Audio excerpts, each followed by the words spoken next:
Our game has been set in Eberron since its launch 6 years ago, and since that time we've heard players asking us, when can we go to Forgotten Realms? We want to see the Underdark, we want to see Elminster, we want to see all these cool, famous people and places and take part in those stories in that more classic setting.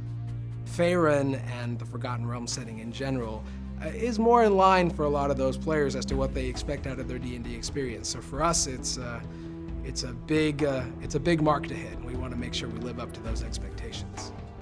The Underdark is an underground world. It's basically a huge network of caves. Some of the spaces open up to these huge expanses. The big hurdle and the difficulty in creating such a space, in terms of the technical aspect, is how do you create a space that's 2 miles high and 2 miles wide, and also the other part is, like, how do you not fatigue the player of seeing rock all the time? So we're coming up with ways where you might have certain funguses or vegetation that glow in the dark, so they're not always looking at gray walls and whatnot. So it's very challenging in a lot of different ways. When Jeff and I started looking at the Underdark and deciding where we wanted to take it visually, we looked at a lot of images of some of the most fantastic caves, natural occurring caves in the world. And so in my time, thinking of ways to bring the space to life so that it's more than just a cave.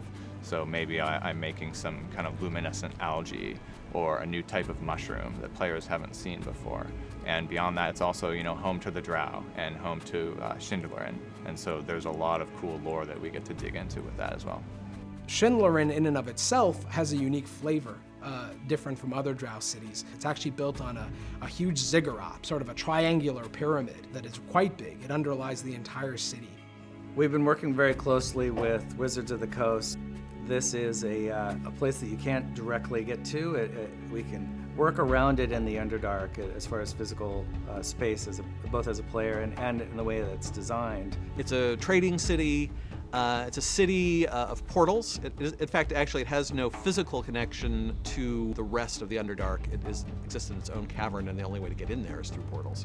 It's also located underneath Cormyr, so this provides a good place to find conflict between the Drow and Cormyr. The Drow are very evil.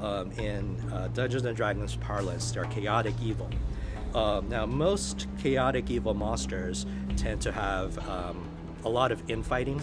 The Drow are like that, but they're a little bit more powerful and dominant. They're civilization builders. They plot against each other, they assassinate each other, or make temporary alliances to gain power. Basically, they see everybody as prey. They're all about how they can exploit somebody else to gain power for themselves. And they're very intelligent, they're high magic, they're one of the most dangerous and advanced civilizations out there, which makes them a really, really difficult enemy to go up against. Well, of course, there's a ton of monsters that we wanted to put into this release, and there's quite a few of them we got in there. So players will be excited that we have things like the Purple Worm, Dragoloth, different parts of the Drow faction, like priestesses and other different roles that the Drow are going to have, as well as Driders, which are half a Drow, half spider. Those are some of the monsters that are coming to the Underdark for sure.